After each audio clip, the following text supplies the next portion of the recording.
Latvia Business Development Consulting company. I will be concluding, and then we will do questions and answers. We will try to do it 1 hour, 1 hour 15, as always, depending obviously on your questions. Now I would like to invite Johannes to put the presentation. As always, you can please write your questions in the chat. I will read these questions from chats, or you could please also put your questions after Johannes would do his presentation during a question-answer session after his presentations, and then we will go to Latvian language. Okay, that's the organizational part. Johannes, please. Thank you. I don't know, can you all see my presentation right now? Presentation not yet. We see and we hear you. Yeah, I'll just try to share my screen. I'm not used to working on Zoom, but I'm sure we'll figure it out. 2 seconds. Boom, boom, boom. Screen 2. Let's see here. What about now? You see it? No. No? Not yet. Not yet. Okay.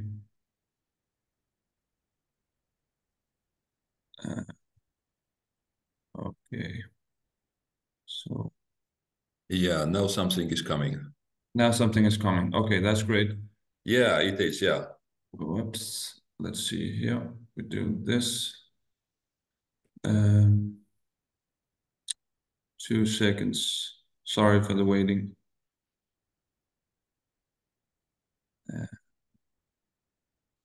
Yeah, I'll just do like this.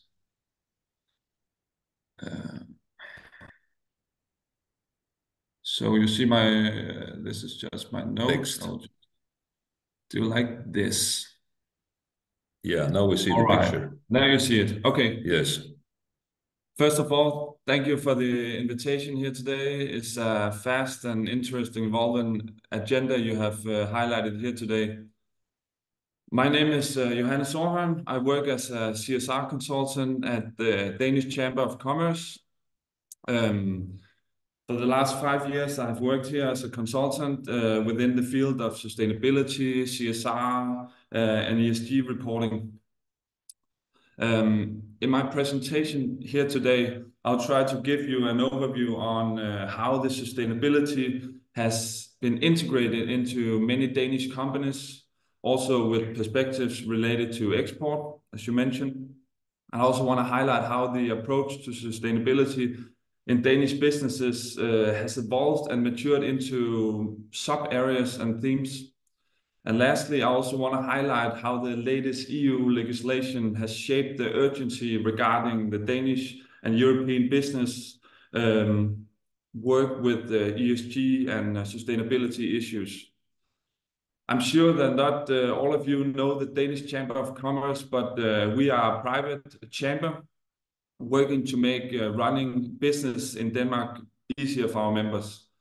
With our political influence and expert advice, we strive to create conditions that would make it more attractive to do business here in Denmark. We are one of the largest business organizations here in Denmark with more than 375 employees and offices in Copenhagen, Brussels, and New York. And maybe some of you have been to Copenhagen and crossed by this building you see on the left side of my presentation is where we are located. I will go to the next slide now. If it works. Yeah. First, I want to highlight some interesting results from an outcome from a newly published survey we have made together with our members. In this survey, we take the temperature on how Danish businesses work with sustainability. More than 750 companies have actually answered the survey. And as you see here, 9 out of 10 companies indicate that they are working on CSR and sustainability. And I think it's a high number, and it indicates that the focus on sustainability really is in scope wide in the Danish business landscape. And you can see at the colors between 2021 and 2023, this is also growing. If we go to the next slide, over the past 10 years, I would say, addressing climate issue has been a dominant theme in companies' effort towards sustainability and CSR. There's a tendency, I would say, to associate sustainability with climate efforts and considerations. I believe that this survey demonstrates that corporate sustainability initiatives are much more than climate-related efforts. It shows that sustainability practice have matured, covering a broad spectrum, including work on human rights, diversity, environmental questions, ethical business conduct, and so on.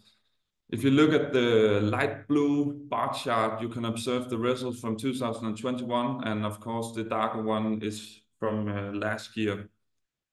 We can see that in some certain areas have become more popular. The focus areas like diversity has seen an increase. I believe that, among other things, this is due to the Me Too movements we have observed here in Denmark. Additionally, we also have a significant imbalance among women in leadership position. And of course, this also gained considerable attention towards the work with diversity. As the highest bar, we see social conditions and employer relations. I believe that this stems from the fact that in Denmark, we have over a long period had very strong HR functions in most companies, which have worked hard to ensure proper and healthy workplaces. I hope that this survey can provide you with an overview of which areas of sustainability efforts Danish companies have in scope and prioritize. And as an exporting company to the Danish market, it can also provide some insights into sustainability areas that might be worth focusing on, I would say. Yeah, and then I will go to the next slide. Yeah. Some trends and insights. Well, yeah. Overall, there are some differences between larger and smaller companies in Denmark when it comes to how mature they are in the work with sustainability matters. We have several large companies in Denmark that have taken the lead and set very ambitious directions for sustainability efforts. We know that overall the smaller SMEs are not there yet. And in that light, we have to remember that Denmark is an SME country. If you look across the Danish business landscape, 99% of the businesses are actually SMEs. And in order to meet our sustainable national development goals, we have to look close into how we can help and guide these group of businesses towards more sustainability. If we look at where the pressure to transition for sustainable action comes from, I also highlighted 4 sources here, and these 4 categories are actually from our latest survey I also mentioned at the last slide. The most significant pressure regarding sustainability at the moment comes actually from B2B customers. This occurs, for example, when major Danish company like Novo Nordisk demands 100% green energy from all its suppliers by 2030, or other companies demands insight from suppliers on climate impact, gender balance, pollution, water consumption, etc. In other words, the corporate supply chain has become a strategic asset when it comes to the work with sustainability efforts. So also, if you export to the Danish market or a Danish supplier, you are actually more attractive or better positioned if you can deliver insight and positive impact on sustainability areas. Also, we see a pressure from employees. I know also where you are, it's revealed that especially the younger generation consider it more important that their workplace prioritize sustainability. So employees have also become an important actor here, and it's also the second source for where businesses meet the highest pressure. And also we see that the public sector, which also sets higher demands for sustainability, especially in public procurement. And also we see political pressure. I will go deep into that later. Also in the survey, we see some barrier. And I would say as the sustainability agenda matures, we can observe trends indicating that the work is becoming more knowledge and resource intensive, I would say. This can, in some areas, also be a barrier for actually creating sustainability or sustainable change. Sustainability has, in some areas, evolved into a more specialized discipline, requiring the right expertise and the right employees and the right knowledge. And in that light, for some, it has also become a barrier for actually creating change. We also see that investments must support sustainable transition, and in that light, everyone needs ESG data. This creates a need for transparent insight into companies' performance and impact. Yeah, and I think I have some bullets left. Yeah, and of course we see plenty of legislation coming from EU. I have some slides on that later on. Yeah, we've talked a lot about it already, but what is sustainability reporting? ESG data. I also heard you mention it in the beginning. Everyone is focusing on this right now. ESG data is, I would say, a quantitative documentation and information on companies' impact on key sustainable areas. This you see here are some general and chosen key ESG figures that Danish companies use in their annual report.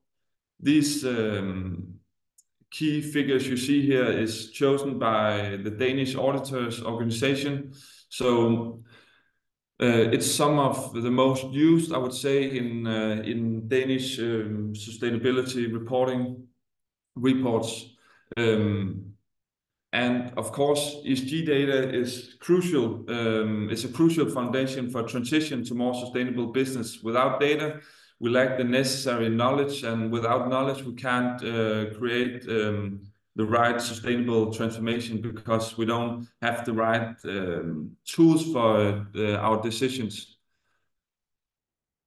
Of course, data should provide value to your company. Collecting data requires significant resources, I would say. Therefore, it also should bring value. I would recommend that talk to your suppliers, business partners, customers, investors, figure out what type of ESG data brings value to them. And of course, also try already now to align with the coming regulation, especially the CSRD. I'll talk a bit more about that in my next slides. Yes. Yeah. Here, just an overview on how ESG reporting could look. It looks like a financial statement. This is a view on and a way that internal and external stakeholders can track the progress and the performance of a company. And of course, you have a historical view on the performance and segmented into these three categories, ESG. Yeah. As I said, data is the new raw material, and right now EU are building a whole new system of collecting and exchange for ESG data in this new legislation.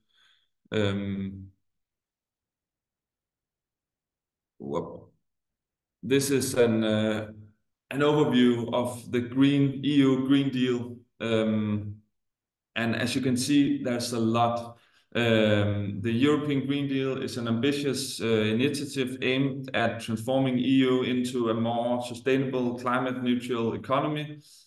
It was introduced, I'm sure you know, in 2019 as a key part of EU's effort to address climate change, environmental degradation, and promote economic growth. And as you can see, there's a lot. Right now, we are very focused on the lower part of this slide, especially the CSRD. I'm sure a lot of you also are focusing on this right now. I will go to the next slide where I have a bit more information about the CSRD. Yeah. Yes. New legislation adopted by the EU CSRD, Corporate Sustainability Reporting Directive. The objective here is to actually harmonize companies' sustainability reporting. And for a long time, the sustainability reporting, I would say, has been very free and flexible. As a company, you could decide what you wanted to report on, and nearly also how you wanted to do the reporting. Not much regulation here. In some way, you could characterize it as very fragmented, also because we have seen some of the EU countries adopt own national sustainability reporting rules. Now EU, as I said, want to harmonize it, and there comes a lot of more requirements for specific ESG data, and some are ESG based, and also some are narrative disclosure requirements. Overall, what the new legislation do, it creates a totally new reality for businesses on how they need to report and be transparent on their sustainability impact. Initially, the legislation will first target the largest listed companies. You can see at the right side of my presentation here. First, larger listed companies with more than 500 employees. Next year, followed by larger non-listed companies and later listed SMEs. And the years here, these are accounting years. So we will see for the first group, the first reportings in the first months of 2025. These, as you see here over on the right side, these are the companies that are directly affected by the new regulation. However, the legislation will also indirectly impact smaller companies in the value chain, since the requirements in the CSRD extend to reporting areas within the value chain. For that reason, it can also be a very good idea to start, if you haven't done so, initiate an ESG report already. If we should take a deeper look into the requirements, we have to take a look at the ESRS standards. And of course, I didn't mention this also has to be assured by auditors, and it also creates a new reality for the auditors, because do they have the right knowledge, education? We see that as a problem here in Denmark. We have a lot of auditors, but we don't have a lot of auditors with sustainability knowledge. So there will also be a period where we try to educate and train these auditors that we have, because there will be a lot of work for them in order to assure that the information that we get in the next reportings are actually right. Yeah. Okay. I will go to the next slide. Sorry for the wait between slides, but it's a little bit difficult. Yes. Yeah. These are the ESRS standard, European Sustainability Reporting Standard. It consists of 12 boxes, as you can see, and each of these boxes contain a set of requirements and data points. The 12 standards, as you see here, they are sector agnostic, applying to companies across all industries. Companies that must report under CSRD have to undertake what's called a double materiality assessments. Reporting to all 12 standards are not required. You have to do this double materiality assessment to identify which of these 12 areas are most material to your organization and stakeholders. And the important word here is the double. It refers to the fact that companies reporting on sustainability must consider the relevance of its impacts from two perspectives. On the one hand, organizations and companies have to look at impact on people and the environment. This is like the inside-out view. Think of impact on how your company have impact on climate change. Do you have certain products or anything that will have an impact on pollution? Of course, most companies will say they have an impact on their own workforce. I also think that most companies will say they have in some way an impact on climate change. But this double materiality, on the other hand, sustainability development and events, they create new financial risk and opportunities for your organization. You also have to take into light here. Example of this, a reputation risk in case of, for example, incident of corruption, introduction of new carbon taxes, which will create a certain risk for your business, or also opportunities for new development in products or anything with a connection to sustainability. Johannes, last minute, please. Yeah, it is the last minute, so it's perfect.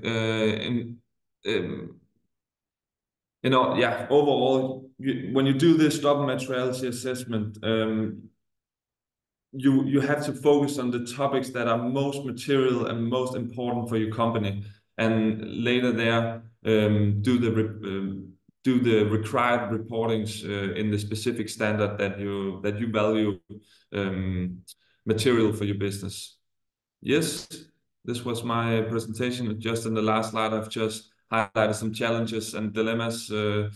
I've mentioned some of them here in my presentation. Of course, this will cause a big amount of administrative burdens. The Danish government has just for 2 weeks ago made an analysis where they said that this will cost billions for Danish companies in order to comply with this new legislation. So this will be a whole new reality for Danish, but also businesses within EU. So yes, this was my presentation. Johannes, thank you so much. I would like to stress before I'm asking already, please, dear colleagues, put your questions either in chat or in a moment on the screen. Ivars is coming with a question already, but I would like to thank indeed Johannes for at least 2 important points in my understanding. First, that your companies and also public entities, they expect from suppliers sustainability proofs. This is very important because Latvian companies often are suppliers to Danish companies. This is one item. And the second, which I want to stress, is the last point you mentioned, that the government has calculated how many euros the business will spend in Denmark achieving this compliance with sustainability standards. So this will cost something. Certainly going towards sustainability, you have to invest something. I think this is obvious. In our country, we just maybe, more or less start talking about costs and upcoming new initiatives. Ivars put a question. Are there any assumptions from the Danish experience how expensive ESG reporting will be for small medium-sized enterprises, for example, percentage of turnover? It's difficult for me to say some specific numbers. This was an overview on all businesses, but the CSRD will be a significant task for everyone, both the larger and the more medium-sized companies. I have seen some of the biggest companies here in Denmark with very professional reporting organization said that they are quite nervous about this new reality. And when companies like that say such things, I think this will be a task for nearly everyone. I've also heard a lot mention that this new CSRD will be the GDPR on steroids. I'm sure you all know the whole GDPR system and how big a task this was within EU, and this, some have mentioned, will be some of the same.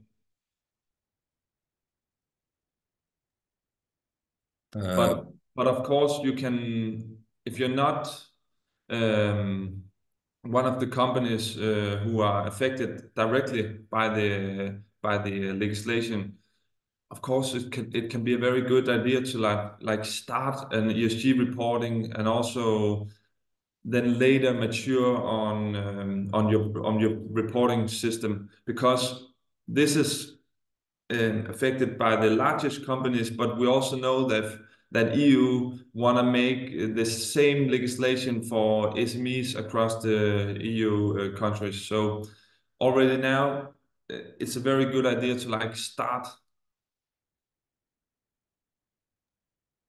Johannes, I put here a slightly different question. So you mentioned that Danish companies and also public institutions expect from suppliers sustainability proofs. That's okay. We are already living with this new true story. But expectations, are they harmonized? Is there a universal regulation in Denmark, or everybody does?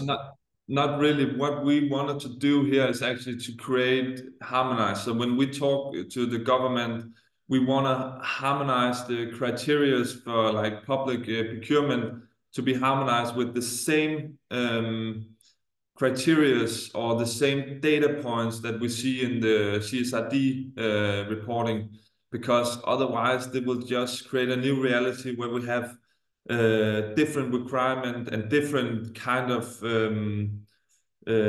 reporting schemes and things like that. So we really want, now we have seen this whole new legislation from EU, and we want us, for us, it will be the best way to implement this if we can integrate it into a harmonized, I would say, sustainability requirements. Yeah.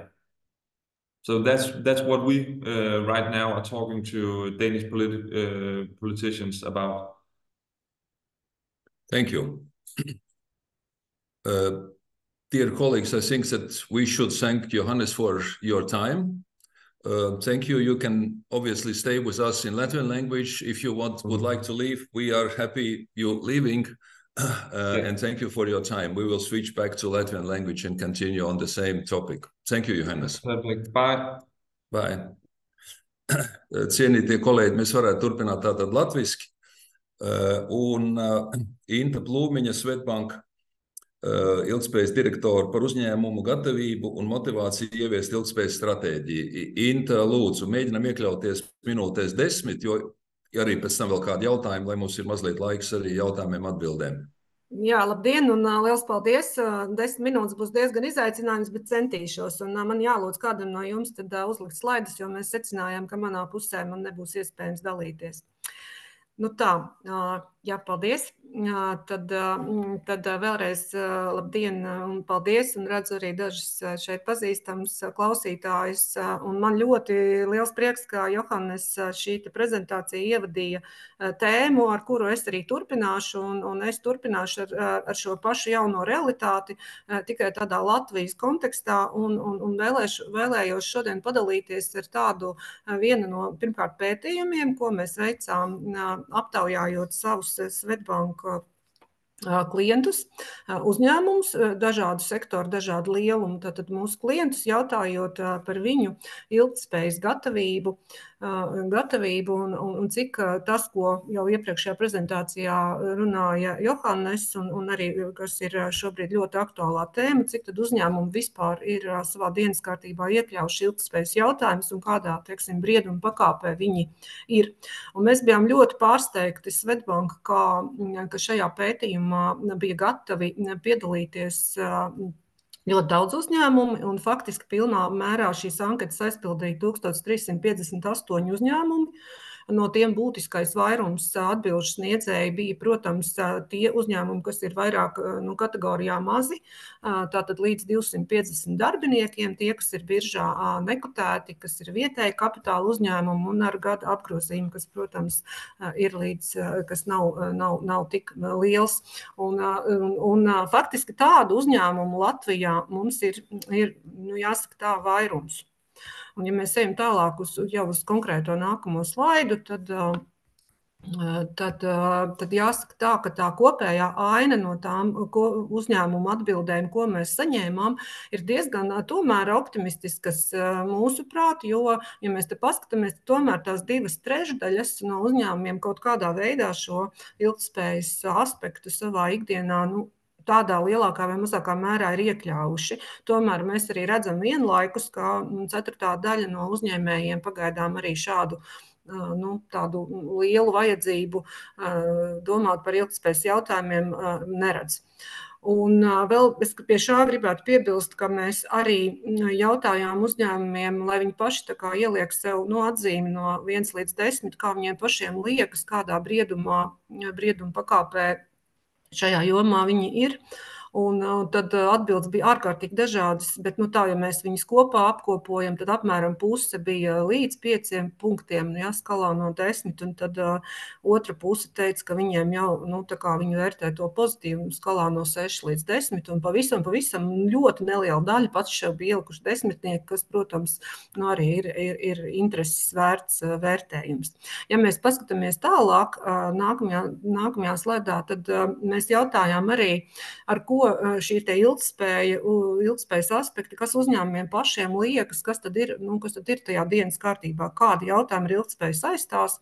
Un tad arī nav pārsteidzoši, ka tās vieglāk saprotamās un ikdienā jau uzņēmumu darbībā iekļautās lietas, tādas kā produktu pakalpojumu kvalitāte, ētika, godīga konkurence, enerģijas resursu pārvaldība, darbinieku labbūtība un arī datu klientu jautājumi bija tā kā top 5, bet kas varbūt bija tā mazliet tā pārsteidzoši, kā tādi jautājumi, kas mums likās, ka patiešām ir saistām uzreiz ar šiem ilgtspējas aspektiem, kas ir produktu dzīves cikls vai klimata pārmaiņu ietekme vai siltumnīca efekta gāzu emisiju jautājumi.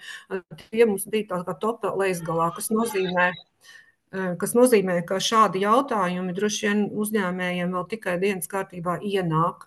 Un, ja es mazliet atgādinu, tad Pasaules ekonomikas fórumā risku novērtējums, tad tuvākajos īstermiņā bija šī dzīves dārdzība, bet lielākā termiņā 10 gados tā bija nespēja tikt galā ar klimatu pārmaiņām un arī nespēja šīm pārmaiņām pielāgoties.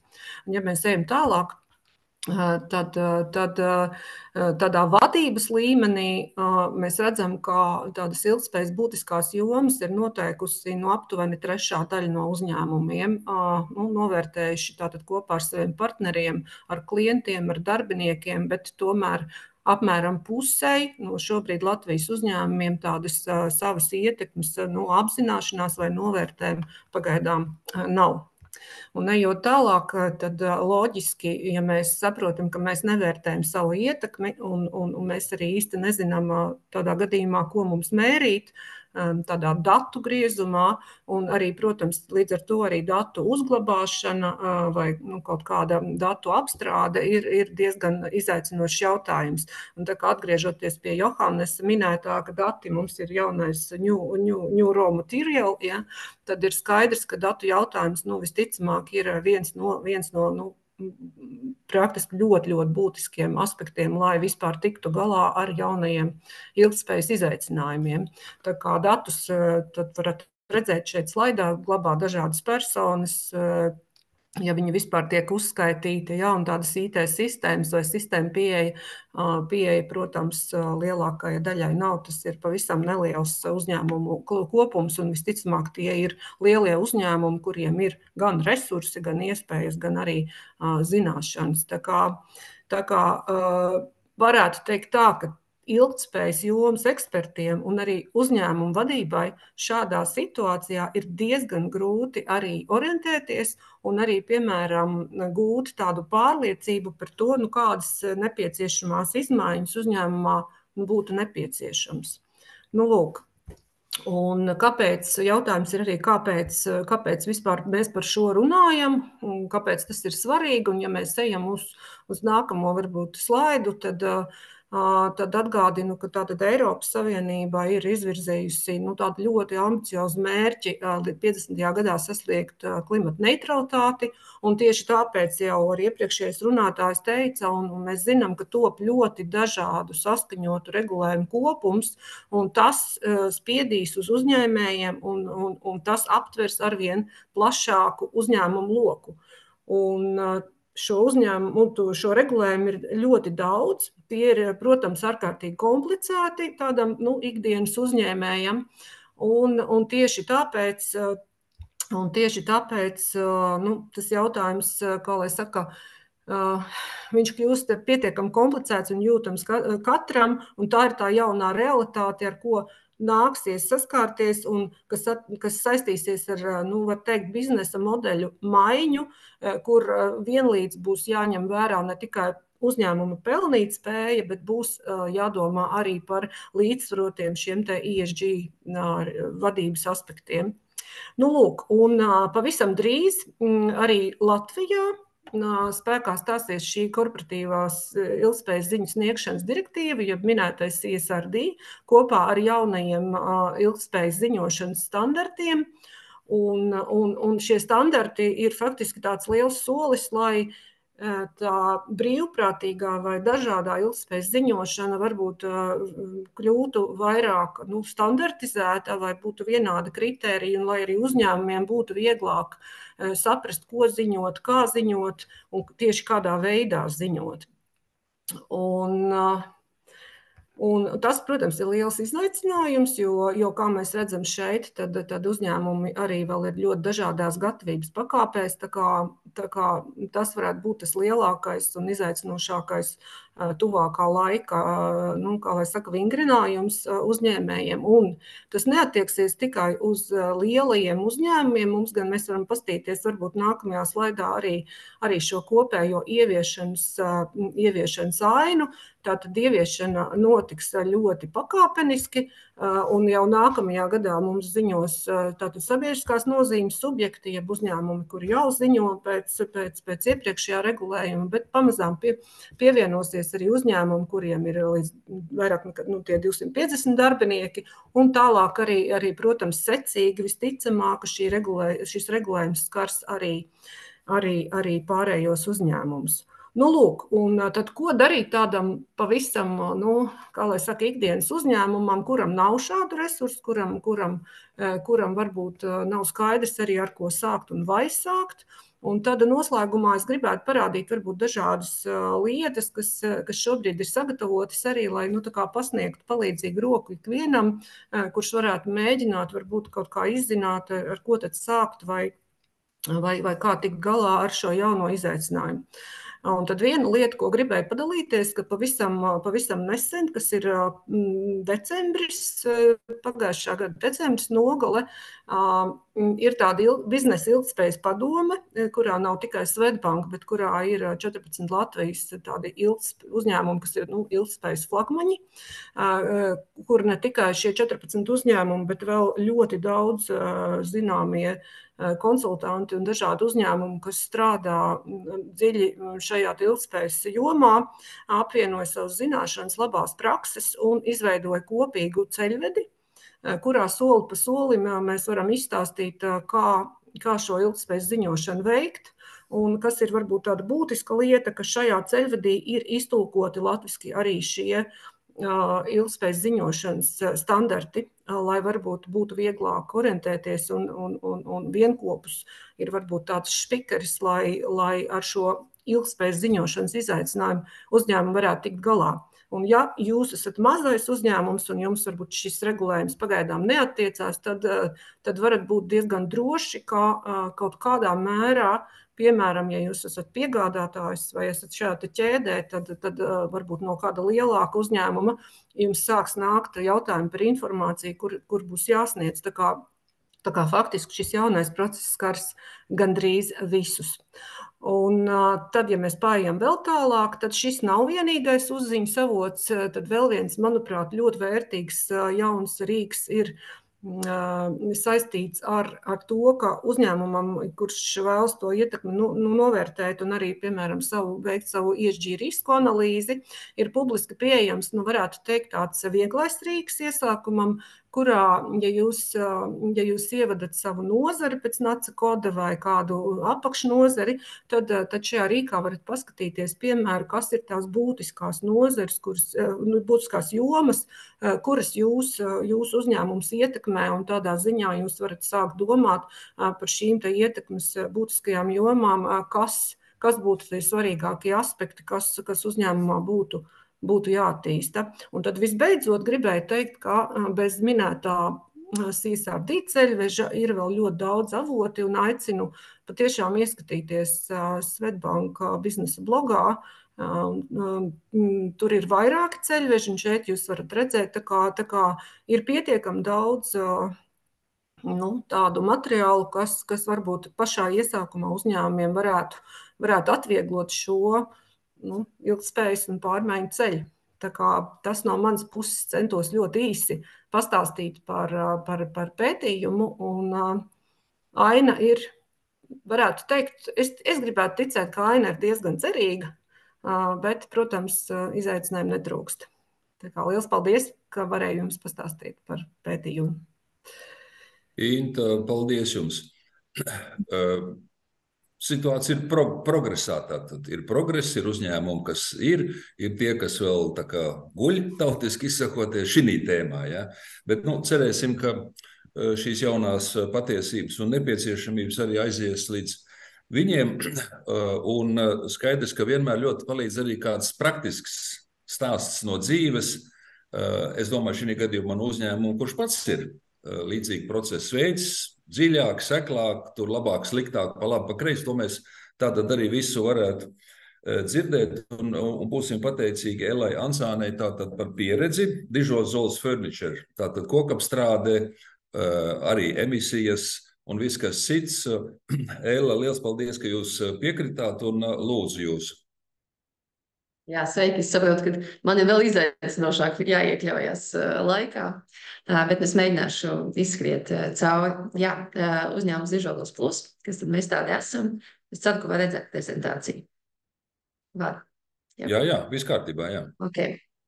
Jā, tas, ar ko mēs nodarbojamies, ir, mēs ražojam augstas kvalitātes dizaina mēbeles, bet, ja jūs gribētu ieiet veikalā un nopirkt mūsu mēbeli, ar mūsu brendu jūs nopirkt nevarētu, jo mūsu tāds tiešais klients ir uzņēmums. Tādi lieli mēbeļu tiesniecības uzņēmumi pie mums pasūta, un mēs realizējam viņu dizaina idejas. Un visticamāk, ka to arī mēs esam atšķirīgi no tāda klasiska mēbeļu ražotāja. Mēs iekļaujamies šajā mazo uzņēmumu kategorijā, mums ir 150 darbinieki, un būtiski minēt, ka 99% no mūsu ražojumiem dodās uz dažādām pasaules valstīm.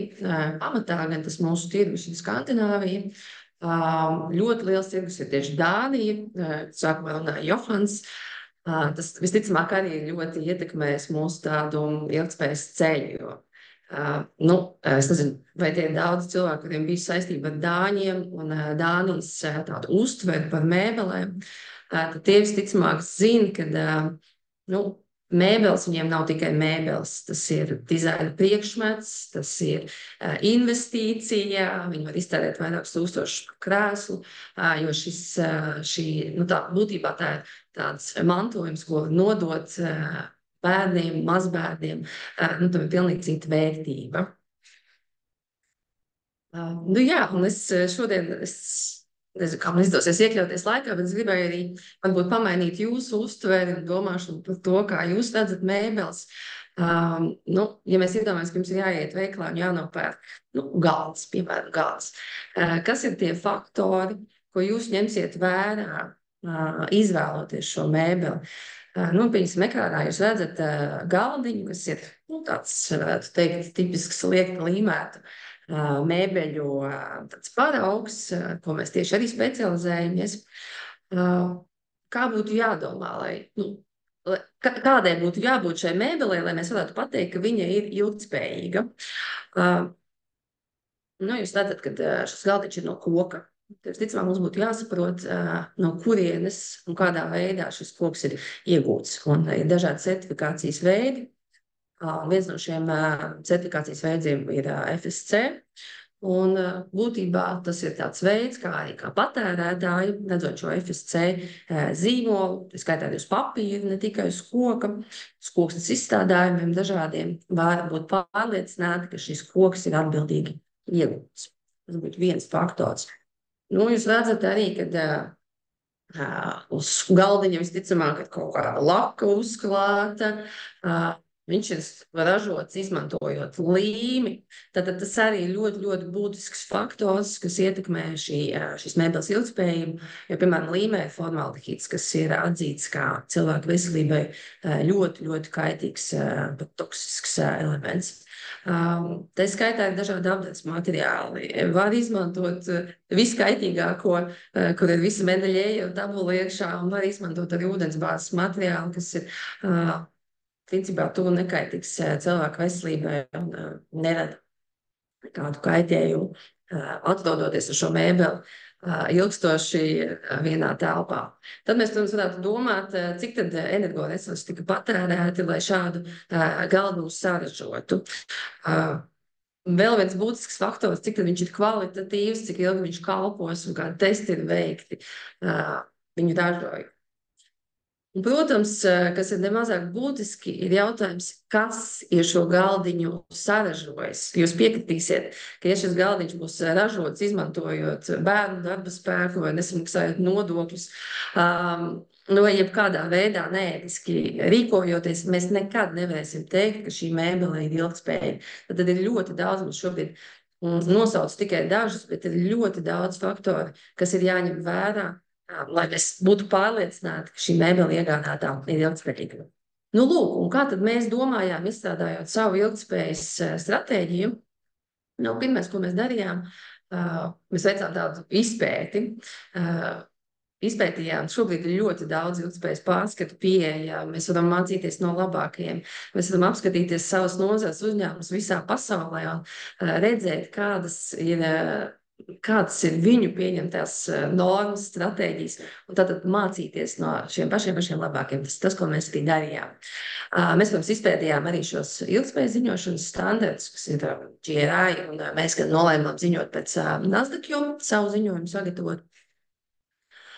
Tad mēs veicām, vairākas tādas prāta vētras, lai iekšēji saprastu, kas ir šie mūsu būtiskie ilgtspējas faktori, kas palīdz mūsu uzņēmumam virzīties uz priekšu. Un ņemot vērā, kā jau iepriekšējās prezentācijās minēja, ka ar to viss nepietiek, ir būtiski saprast arī, ko no mums sagaida mūsu ieinteresētās puses. Un saliekot šos abus viedokļus kopā, mēs nonācām pie konkrētiem mērķiem, uz kuriem tad mēs tiecamies. Atbilstoši arī katru gadu esam uzsākuši ziņošanu par tiem. Vēl tas, ko mēs darījām, mēs salīdzinājām savus izvirzītos mērķus pret to, kā šie mērķi palīdz sasniegt ANO ilgspējīgas attīstības mērķus, arī priekš sevīm izpratnē un darbiniekiem. Un daži no šiem mērķiem, ko mēs izvirzījām, vairāk ir saistīti ar kvalitāti, jo šis ir kritiski svarīgs faktors mūsu uzņēmēju darbībā, lai klienti ar mums turpinātu sadarboties. Tas ir gan raidu skaita samazināšana, gan apmācību stundu skaita palielināšana mūsu darbiniekiem. Kā vienu no mērķiem arī izvirzījām mūsu produktu ekosertifikāciju, arī darbinieku apmierinātības pieaugumu. Un tā skaitā dažādus vides faktorus, kā iepriekš jau stāstīju, tieši par šiem apdades materiāliem un izmantoto līmu, ko mēs izmantojam savos produktos. Mums ir izvirzīts arī mērķis CO2 emisijām, šobrīd gan tikai pirmajam un otrajam skopam. Arī mērķi attiecībā uz izmantoto koksni, piegādātājiem un, protams, būtisks faktors arī negatīvu uzņēmumā, ko mums pēdējos 2 gadus arī izdevies sasniegt. Es saprotu, man ļoti daudz laika nav, bet es tur tā cauri virsrakstiem izejot, ko tad mēs uzņēmumā varbūt darām nedaudz savādāk kā citi. Mums, kurš 18. gada ir ieviesta līna pieeja, tas nozīmē, ka mēs cenšamies izslēgt dažādus liekos procesus. Mums ir arī līna darba grupa, kura 2 reizes 2 nedēļās satiekās un spriež par nepieciešamiem uzlabojumiem. Protams, esam izstrādājuši arī ētikas kodeksu, bet varbūt tas, ko mēs darām nedaudz savādāk, tieši apmācībās mēs izmantojam spējošanu. Mēs savus darbiniekus iesaistam dažādās spēlēs un ētikas situācijās, lai tā interesanti apmācītu par šiem jautājumiem. Vēl viens būtisks faktors, kas mums bija, ko mēs uzstādījām kā mērķi, ir saņemt trešās puses novērtējumu savām sistēmām. Tieši ISO certifikāciju izvēlējāmies. Ja mēs runājam par ilgtspēju, tad mēs veicām tādu ilgtspējas novērtējumu platformā EcoVadis, kas būtībā ir kaut kas līdzīgs kā Latvijā ilgtspējas indeks, kur arī ir jāiesniedz pierādījumi. Tikai atšķirībā no ilgtspējas indeksa, to EcoVadis ir iespējams veikt jebkurā laikā, bet ilgtspējas indeks ir tad reizi gadā. Bet, es ieteiktu tiem, kas vēl šobrīd to nedara, noteikti izmantot iespēju bez maksas veikt šādu savas ilgtspējas līmeņu novērtējumu arī Latvijā. Dažādi darbinieku apmierinātību saistīti jautājumi. Tas, uz ko mēs šobrīd esam jaunu ieviesuši, tie ir mentori jaunajiem darbiniekiem. Mēs uzskatām, ka ļoti svarīgs tieši šis darba uzsākšanas posms, lai nodrošinātu, ka darbinieks paliks pie mums patiešām ilgu laiku, jo ražotāji, es domāju, daudz zina, ka šī darba spēka pieejamība ir visai sarežģīts jautājums.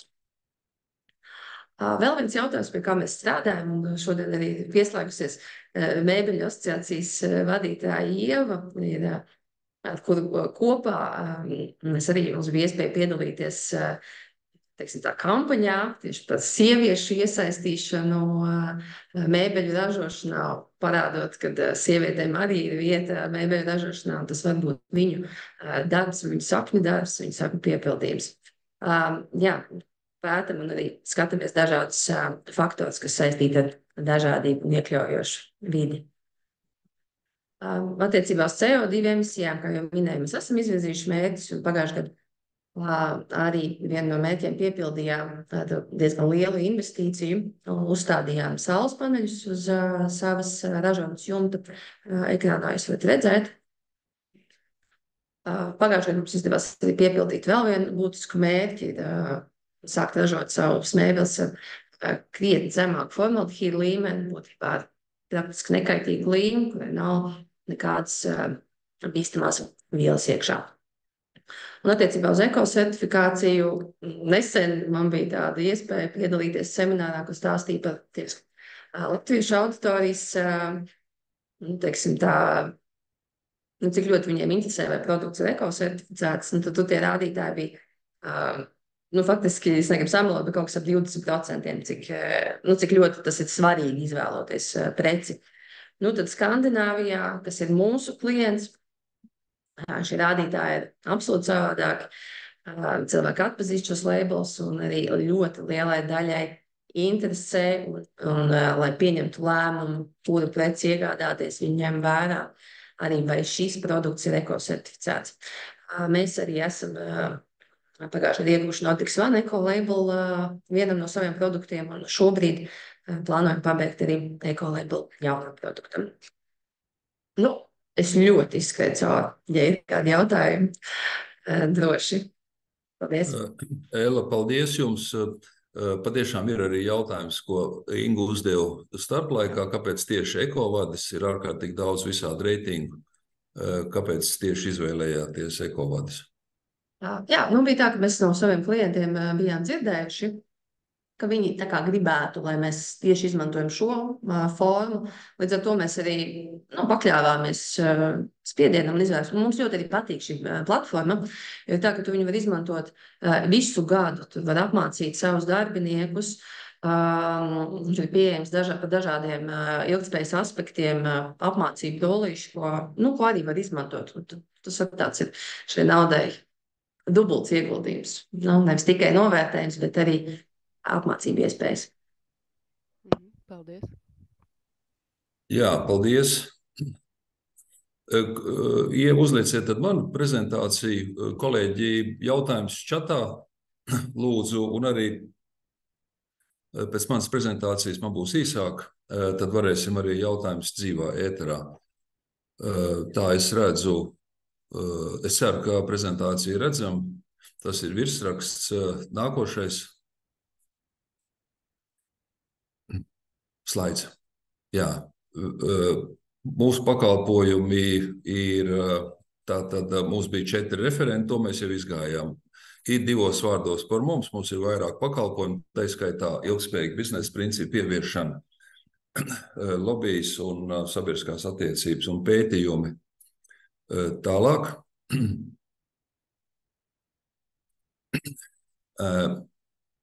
Mēs mēģinām vienmēr ar uzņēmumiem, kuriem mēs sadarbojamies vai kuriem mēs palīdzam, skatīties no uzņēmumu, tātad no uzņēmuma viedokļa. Un Ellai arī šīs notis bija, un es viņas gribētu pastiprināt, kādas ir, kāpēc? Uzņēmums uzdod jautājumu, kāpēc? Jo skaidrs, ka daudz uzņēmumu joprojām Latvijā vēl ilgspēja izjūt kā kaut kādu nevajadzīgu, kaut kādu apgrūtinājumu. Tas sentiments ir diezgan jūtams. Viņš varbūt samazinās. Līdz ar to uzņēmumam ir jāatbild uz jautājumu, kāpēc man kaut ko darīt.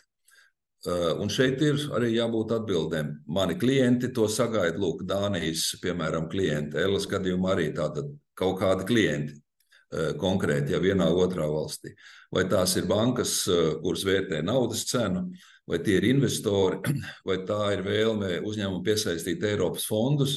Arī Eiropas fondu regulējumos arī ir minēti tātad prasības par ilgtspēju. Zaļais iepirkums. Latvijā pagājušā vasarā tika paplašināts zaļā iepirkuma tvērums, līdz ar to šis arī ir faktors. Tās ir tās motivācijas, kuras mums ir jāsaprot, kā uzņēmumam, kurš grib virzīties vai virzīties jau pa otro riņķi ilgspējas ieviešanā. Tālāk, lūdzu.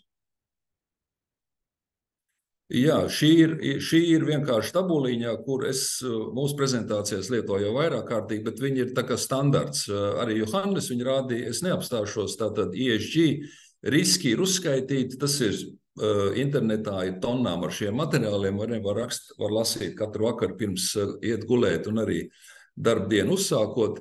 Tā ir tāda kā mācību grāmata, kur noteikti ir jāizmanto ESG un risku uzskaitījums. Bet vēlreiz atpakaļ pie uzņēmuma. Uzņēmums X, vienalga kurā sektorā, kokapstrādes vai metāla vai citos sektoros, mēs skaidrojam uzņēmumam, ka nav jau runa par kaut kādu formālu ziņojumu, uzrakstīšanu, par kaut kādām formalitātēm. Ja? Tā nav. Ir jāsaprot, ka uzņēmums būtībā ātrāk vai lēnāk mainīs savu savu biznesa modeli. Tāpēc ilgspējas stratēģija tas ir biznesa modeļa pielāgošana.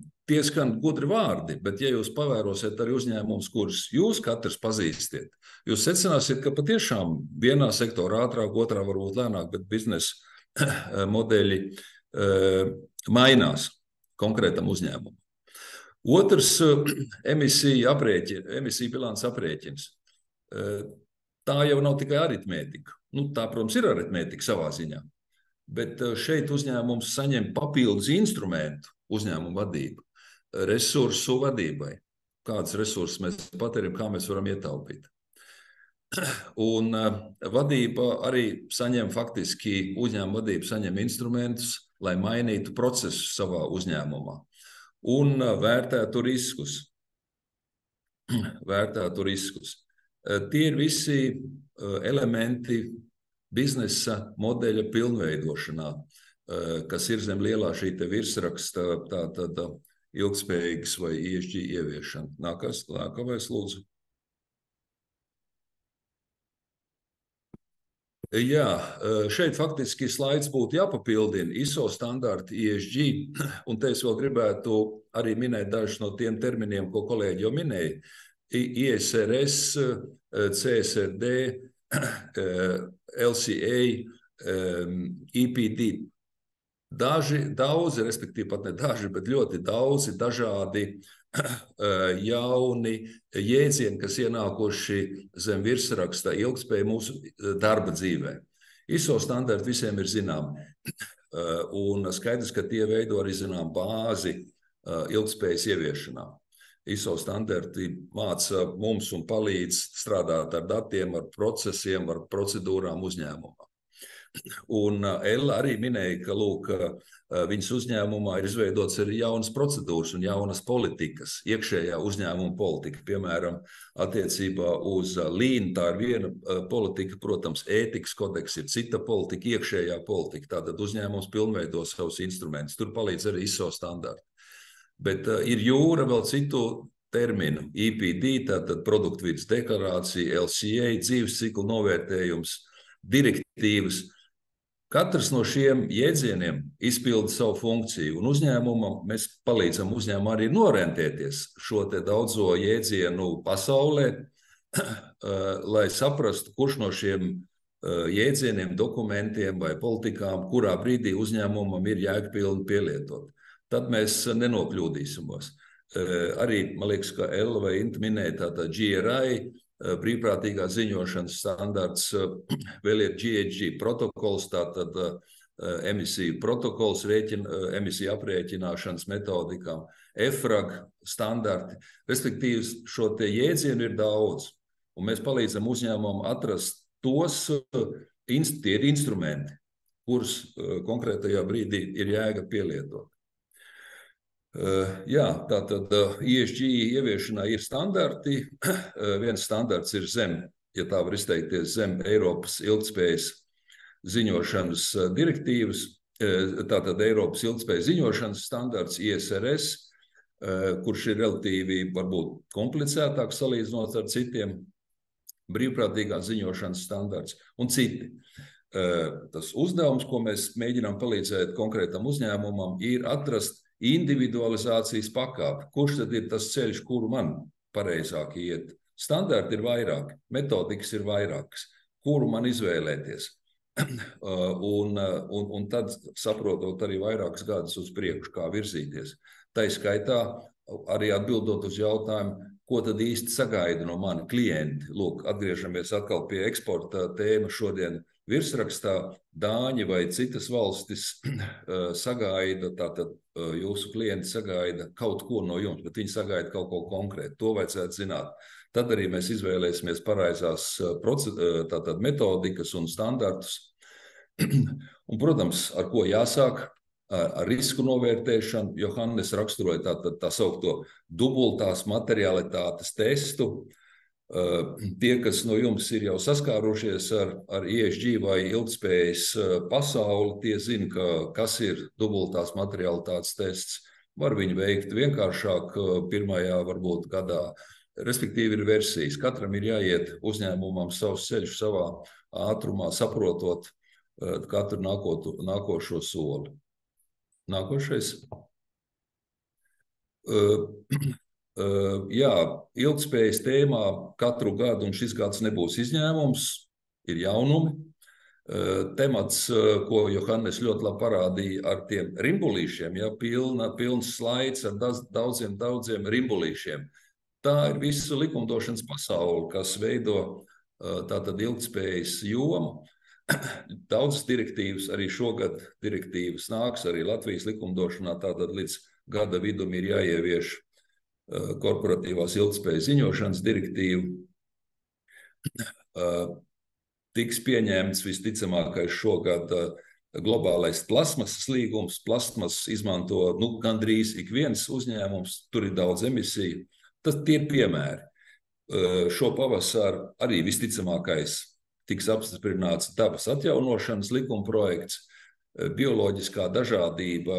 Tiem, kas cer, ka ilgtspēja tas ir kaut kas tāds, kas jau ir tāds nekustīgs un jau izveidots, un nē, diemžēl vai par laimi, ilgtspējas pasaulē būs lieli sarežģīti jaunumi. Viens ir bioloģiskās daudzveidības regulējums, arī par to būs jāatskaitās. Tā kā uzņēmumi, kur iesākuši ziņošanu ilgtspējas tēmā, tiem būs vieglāk. Visus cits var aicināt iesākt, uz šī ceļa nostāties, ilgtspējas ziņojums gatavot, un rīt parīt būs arī bioloģiskās dažādības temats, kuru arī vajadzēs aprakstīt savos ziņojumos. Nākošais lūdzu. Mēs, līdzīgi kā citi konsultanti, arī skaidrs, ka veicam zināmu apmācību, saprotot, ka ilgtspējas tēma ir relatīvi jauna. Pavasarī, februārī, maijā mums būs tāda ilgtspējīga biznesa akadēmija. Mēs, kā es jau minēju, skatāmies uz ilgtspēju kā biznesa modeļa pielāgošanas instrumentu uzņēmumam.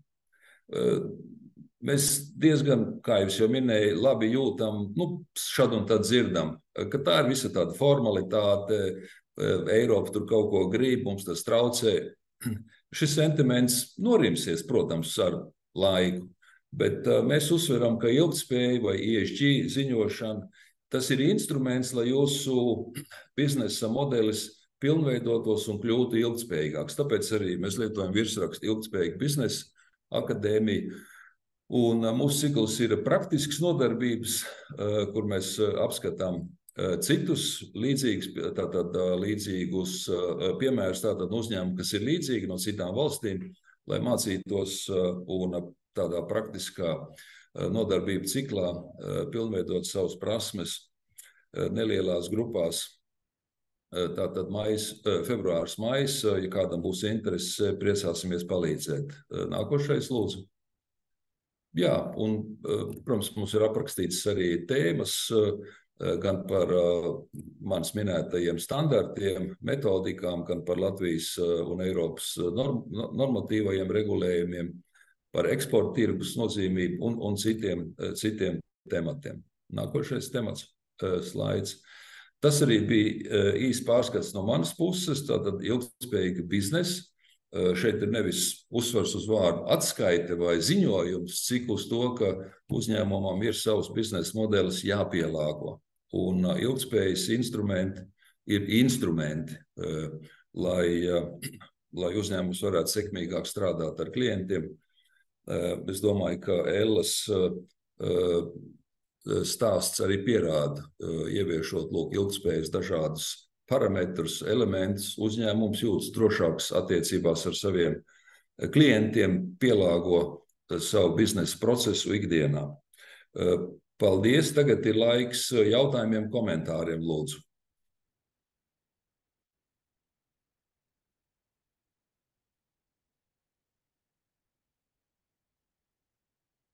Es varbūt, ja es vēl varu papildināt, es piemirsu ļoti būtisku lietu, ātri izstāstot šo tematu, ko jūs pieminējāt, šo nacionālo regulējumu. Eiropas direktīvas, par ko mēs pieraduši esam runāt, pieminētais CSRD, top jauns likums Latvijā. un izskatās, ka tas drīzumā arī tiks pieņemts. Un tad jārēķinās ir ne tikai ar šo te direktīvu tieši, bet arī jāskatās, kā tas sasaucās ar nacionālajiem regulējumiem, kas ir ļoti arī vēl būtisks izaicinājums arī uzņēmumiem. Cik šis likums ir, kā lai saka, labi izstrādāts un kā uzņēmumi spēja ar to tikt galā. Tas mans komentārs, man liekas, būtiski pie tēmas. Inta, paldies. Tā ir taisnība. Es vēl varētu papildināt, tā kā mēs ikdienā diezgan blīvi sastrādājamies ar valdības institūcijām, pārstāvot mūsu privāto uzņēmumu intereses, tad Nacionālais enerģētikas klimata plāns, tas mainīs vai ne emisiju samazināšanas instruments, ietekmēs visu sektoru uzņēmumu biznesa modeļus vairāk, mazāk kā no kur.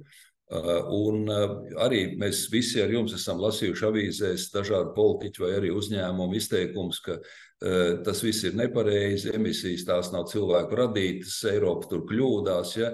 Tie visi ir forši stāstī vakarā pie silta vidējas kvalitātes alus glāzes, tas viss ir baigi forši. Bet reālajā dzīvē jums, kur liela daļa no jums ir eksportējoši uzņēmumi, jūs klienti šiem te pekstiņiem, es baidos, ka nekādu lielu lomu nepievērsīs. Līdz ar to Inta minēja pareizi likumdošanu, bet paralēli tam arī top Nacionālais enerģētikas klimata plāns. Valdība, to mēs redzam ikdienā, piekrīt pildīt to direktīvu mērķus, kurus šī pati valdība, es domāju, Latvijas valdība ir parakstījusi iepriekšējo tur premjerministra vadībā. Līdz ar to emisiju samazināšanas mērķi mums visiem būs jāpilda, un tie ir ļoti lieli.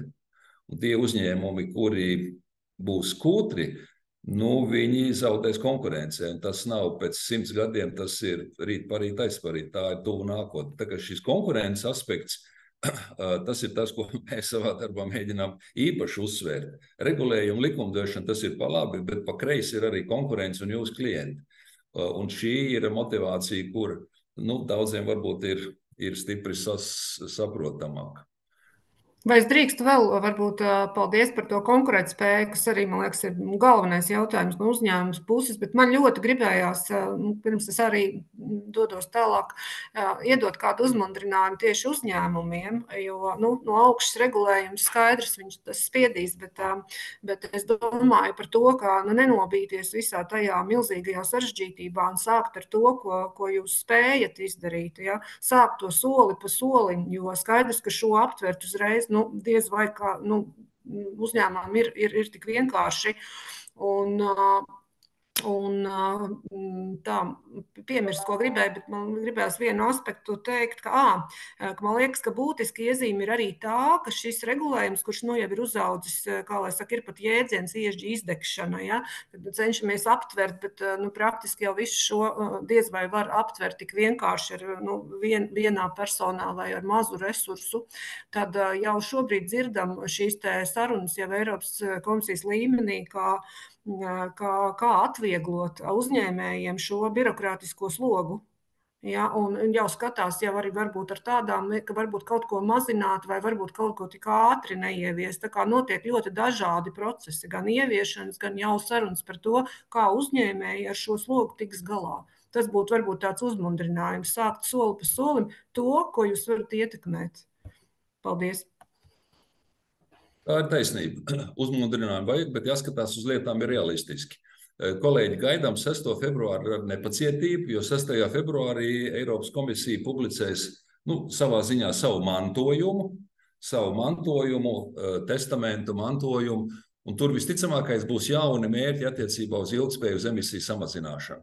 Tā kā dzīve kļūst saspringtāk, uz darbu ir jānāk nevis 8, bet 7:30, sestdienās var nākt 8:30 un iet vakarā mājās nevis 6, bet 7:30 arī.